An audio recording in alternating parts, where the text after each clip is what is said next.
Iwapo aliyekuwa speaker ama aliyekuwa mwanasheria mkuu alitoa ripoti baada ya matamshi yako ya kusema kwamba yeye hakuwa competent, akatoa ripoti ya kuonyesha yale mambo ambayo aliweza kuyaafikia wakati alipokuwa ofisini.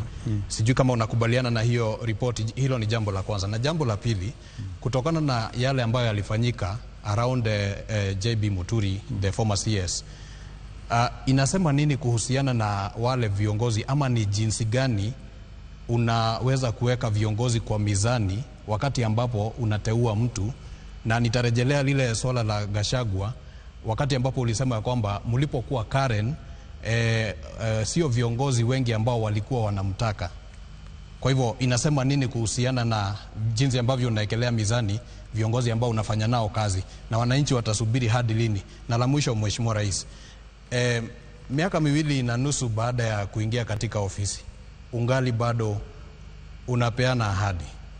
Wakenya wangoje ahadi hadi siku gani? Umemaliza? Bado yapo mengine. Okay. Kwanza, I am a person who believes in giving people a second chance. Even though many leaders did not favor my friend Gachagua, I still gave him a chance. Yeah? Because I'm a strong believer that when you are friends, you don't just dismiss friends. It applies to JB Muturi. Even when it was difficult for him to perform as an attorney general, and it's not even me. Ask any government department. Any government department. They had many difficulties. But because he was my friend, we worked together, we campaigned together, I was willing to give him a second chance. You know? So if you are saying that I should not have given Rigathi a chance and I should not have given JB a chance, that is you, that's not me. I believe differently.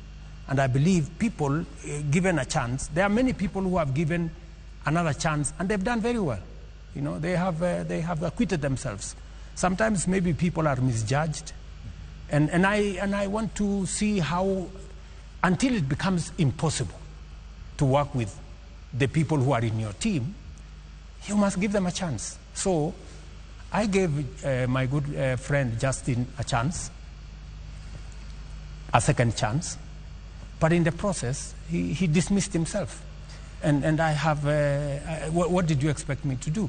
I give somebody a chance, he starts to do whatever he's doing. So I think let's move on. Let us, and you know, it's not the end of the, it is not the end of the road. JB Muturi has a very good pension as a former speaker. So hawezi kuumia sana ataenda kuhangaika, ako na kazi nyingi, ako na pension, anaweza kusonga mbele. Labda tuone wakati ambao serikali imetulia na kazi inaendelea.